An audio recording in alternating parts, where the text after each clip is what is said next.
माझे मार्केट या आपल्या चॅनलमध्ये तुम्हा सर्वांचे स्वागत आहे। वीकली ॲनालिसिसचा व्हिडिओ आपण काही बनवलेला नाही आहे, अगदी थोडक्यात फक्त त्याविषयीची माहिती सांगतो आणि आपलं जे उद्यासाठी महत्त्वाच्या लेवल काय असू शकतात, निफ्टी असेल, बँक निफ्टी असेल, तर ते आपण या व्हिडिओमध्ये पाहूयात। त्या अगोदर सगळ्यात महत्त्वाचं काय आपल्याला समजून घ्यावं लागणार आहे, एक चांगली रॅली, त्यानंतर एक कन्सोलिडेशन फेज, आणि या कन्सोलिडेशन फेजनंतर काय झालेलं होतं, आपल्याला एक ब्रेकआउट अपेक्षित होता की इथे, आणि तो ब्रेकआउट झालेला होता। पण आता आपण काय पाहतोय, हा ब्रेकआउट फेल्युअर झालेला आहे किंवा ब्रेकआउट ज्या पद्धतीने एक्सपेक्टेड होतं तसं कामकाज याच्यामध्ये झालेलं नाही आहे। मग आता याच्या पुढे आपण काय करू शकतो, तर पहा याच्यामध्ये दोन शक्यता आहेत। त्या दोन शक्यता कुठल्या आहेत की मार्केट जी ब्रेकआउट फेल्युअर नंतरची जी मुवमेंट आहे ना, ती वन साइडेड या पद्धतीने काहीशी होऊन आपल्याला ज्या खालच्या लेवल आहेत, म्हणजे त्या 24,800 असेल, 24,400 आहे, मध्ये 600 वगैरे आहे, मी मोठे लेवल सांगतो, आणि 24,000 या दिशेने मार्केट जाताना पाहायला मिळू शकतं। किंवा एक दुसरा पॅटर्न किंवा दुसरी संधी काय असू शकते किंवा दुसरा प्रकार काय असू शकतो, नॉर्मली काय होतं, मार्केटला जर वरती जायचं असेल ना,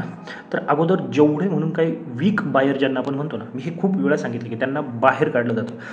तर ही सिच्युएशन होऊ शकते, मार्केट एकदा येऊन 25,000 टेस्ट करून, किंवा ही जी लेवल आहे आत्ता जिथे आहे 25,050 असेल, 25,000 असेल, ही लेवल टेस्ट करून एक शार्प कॅन्डल बनवून मार्केट इथून पुन्हा जी अपसाईडची लेवल आहे, म्हणजे 25,800 असेल किंवा नवीन हाय आहे, या दिशेने जाऊ शकतं। आणि या दोन्हींसाठी आपण तयार राहायला पाहिजे। आता हे ओळखायचं कसं की पुढच्या 2-3 दिवसामध्ये आपल्याला कसं लक्षात येईल की मार्केट डाऊनसाईड जाणार आहे किंवा अपसाईड, याच्यासाठी अगदी सिंपल फॉर्म्युला आहे। एक गोष्ट लक्षात ठेवा, सोमवार किंवा मंगळवारी जर मार्केट 25,000 ब्रेक न करता एक चांगली ग्रीन कॅन्डल उभी करते, लगेच एक ग्रीन कॅन्डल जाऊ देत ती हातून, तिथे बाईंग नाही करत, एक ग्रीन कॅन्डल जर उभी करते, म्हणजे समजा सोमवारी मार्केट थोडंफार फ्लॅट ओपनिंग होते किंवा गॅप डाऊन ओपनिंग होऊन खाली कुठेही जाऊ द्यात, 100-150 पॉईंट जाऊ द्यात, आणि पुन्हा वरती येऊन 25,050च्या वरती बंद होण्यात यशस्वी होते सोमवारी किंवा मंगळवारी, तर समजायचं की मार्केट पुन्हा एक अपसाईड पकडू शकतं आणि एक चांगली अपसाईड आपल्याला पाहायला मिळेल। पण तसं नव्हतं, मार्केट एकतर साईडवेज जाऊ शकतं किंवा रेड कॅन्डल बनवून अगदी 25,050 किंवा 25,000 सुद्धा ब्रेक करून जर खाली क्लोज झालं ना, तर तिथून खाली आपल्याला 400 ते 500 पॉईंट पाहायला मिळू शकतात। बाकी ग्लोबल न्यूज आहे, तुम्ही पाहू शकता, निफ्टीमध्ये वगैरे इथे प्रॉफिट बुकिंग चालू आहे। तुम्ही बिटकॉइन मध्ये किंवा गोल्डमध्ये ट्रेड करत असाल, सिल्वर 80Hला पोहोचलेला आहे, बिटकॉइन 80Hला पोहोचलेला आहे, गोल्ड 80Hच्या जवळ आहे, म्हणजे तिकडे एक चांगली मुवमेंट, म्हणजे ज्याला आपण मनी सायकल म्हणतो ना, ती या पद्धतीने असते। इथे एक स्लो कामकाज असेल तर कमोडिटीमध्ये किंवा क्रिप्टोमध्ये तुम्हाला एक चांगली मुवमेंट पाहायला मिळते, तिकडे स्लो झालं की इकडे चांगली मुवमेंट पाहायला मिळत असते। बाकी तुम्ही तुमच्या पद्धतीने थोडंफार सर्क्युलेशन करू शकता। बाकी आपल्या मार्केटमध्ये न्यूज आता सुरू होतील, म्हणजे जे रिझल्ट्स आहेत ना ते सुरू होतील, आणि त्याचा एक इम्पॅक्ट आपल्याला पाहायला मिळणार आहे। ITचाच प्रेशर आहे, ही जी कॅन्डल आहे ना, ती मोस्टली ITच्या प्रेशरमुळे बनलेली कॅन्डल आहे।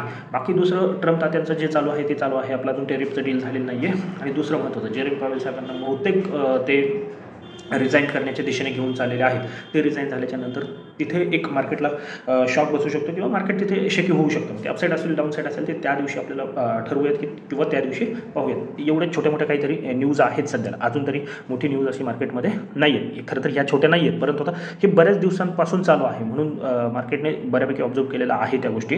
म्हणून आता खास करून सोमवारसाठीचं जे कामकाज आहे ते कशा पद्धतीने आपण एक्सपेक्ट करतोय, त्या अगोदर शुक्रवारी काय झालं, तर गुरुवारी एक एक्सपायरी मुवमेंट झाली, त्यानंतर शुक्रवारी फर्स्ट हाफ जो आहे तो एक शार्प कट मार्केटमध्ये पाहायला मिळाला। पण त्यानंतर पुन्हा मार्केटने जे पाठीमागचं काय मागच्या 55 त्या पद्धतीने साईडवेज गेल्या 10 ते 15 दिवसामध्ये ऑप्शन बायर जे आहेत ना, खास करून त्यांचं खूप मोठं नुकसान मार्केटने केलेलं आहे। आणि कोणत्या, जे इम्पल्सिव्ह बायर आहेत, म्हणजे त्यांना प्रत्येक वेळेस बाईंग करायचं आहे, प्रत्येक वेळेस सेलिंग तर सोडून द्या, पण कोणतेही एकतर कॉल बाय करतील किंवा पुट बाय करतील, आणि हे कंटिन्यू जे करतायत ना, त्यांना खूप मोठं नुकसान केलेलं आहे।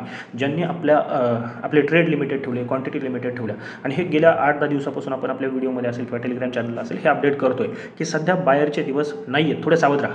या स्पाईकने बरेच जण काय होतात, उदाहरण द्यायचं झालं ना की तुम्ही सांगताय की आम्हाला नाही मुवमेंट आहे आणि हे स्पाईक आला, तर एखादा स्पाईक येतोय, फक्त त्याच्या पाठीमागे जाऊ नका, ओव्हरऑल मार्केटचा जो ट्रेंड आहे, कारण का इथे जे काही प्रीमियम वाढवलं होतं ना, ते प्रीमियम जवळजवळ तुमच्या प्राईजला पुन्हा इथं आणलेलं आहे। म्हणजे ज्यांना मोठे ट्रेड 1-2 दिवसासाठी ट्रेड करायचे, त्यांना दिवसाच्या शेवटी काहीही हातात राहत नाही आहे, त्यामुळे छोटे मोठे प्रॉफिटवरती सध्याला समाधान माना, आणि ट्रेड खूप जास्त वेळ कॅरी करू नका। तुम्हाला दिसतंय थोडंफार प्रॉफिटमधून पुन्हा लॉसमध्ये येतो, तर कॉस्टला एक्झिट करण्याची तयारी ठेवा, किंवा लॉस वाढत जाण्यापेक्षा छोट्या मोठ्या लॉसमध्ये एक्झिट करण्याची सध्या तरी तयारी असायला हवी। आता उद्या मार्केटमध्ये काय होऊ शकतो, उद्या महत्त्वाचं काय आहे, उद्या आत्ता जिथे बंद आहोत 25,150, तर ही जी लेवल आहे 25,200-220, ही लेवल एकदा मार्क करून ठेवा. जर मार्केट फ्लॅट ओपन होऊन किंवा थोडंफार गॅप होऊन इथे जाते ना, तर बाईंगची पोझिशन क्रिएट करायची नाही आहे. इथून मार्केटने जर फेल्युअर केलं पुन्हा आणि या झोनमध्ये आला, हा झोन एकदा मार्क करून ठेवा. 40-50 पॉईंटचा जो झोन आहे, शेवटी मार्केटने दुपारनंतर म्हणजे अगदी 12 नंतर तिथेच काम केलेलं आहे. तर या झोनमध्ये पुन्हा येतं आहे आणि हा झोन मग इथे डिसिजन असणार आहे. फ्लॅट किंवा गॅपअपच्या केसमध्ये इथे डिसिजन. जर मार्केट इथे सपोर्ट घेऊन पुन्हा वरती जाण्याचा प्रयत्न करतो आहे, तर सेकंड अटेम्प्टमध्ये तर बाईंग करायचं आहे.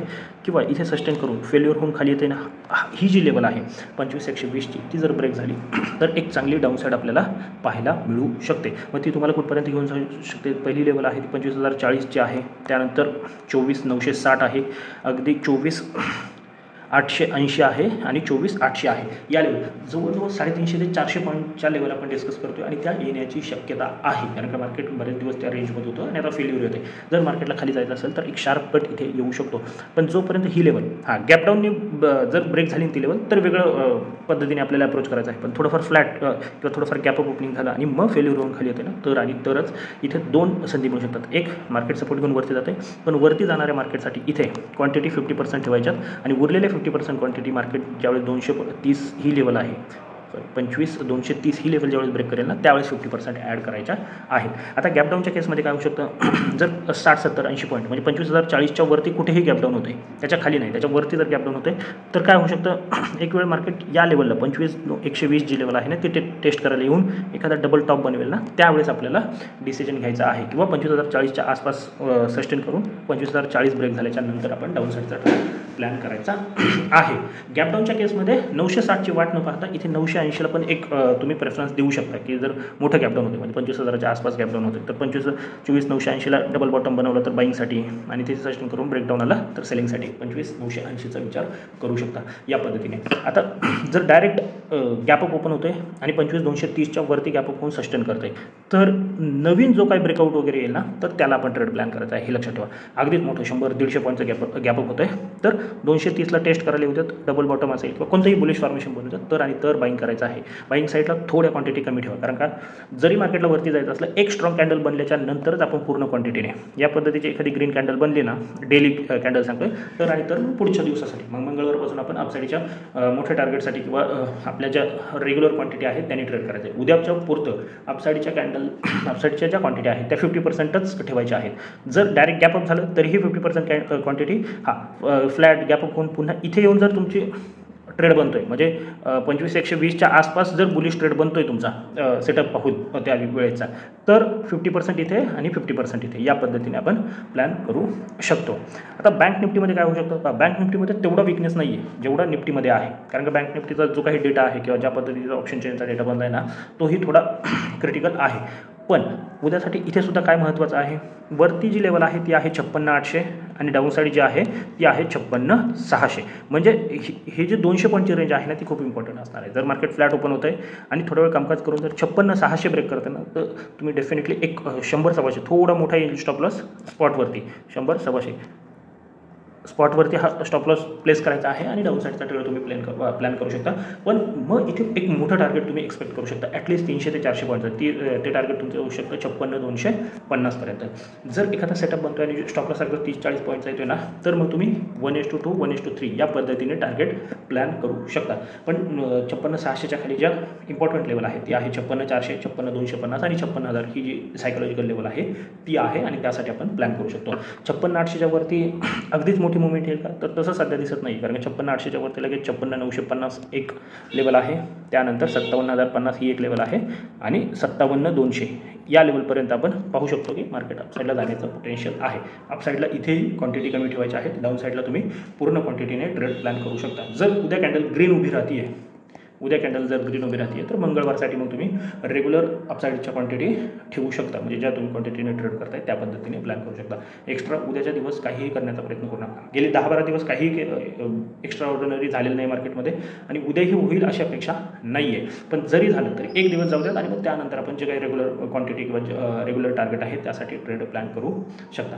जर ही माहिती आवडली असेल तर नक्की आपल्या चॅनलला सबस्क्राईब करून व्हिडिओला सुद्धा लाईक करा. तर याच्यासाठी एवढंच. धन्यवाद. जय हिंद, जय महाराष्ट्र आणि कीप ट्रेडिंग.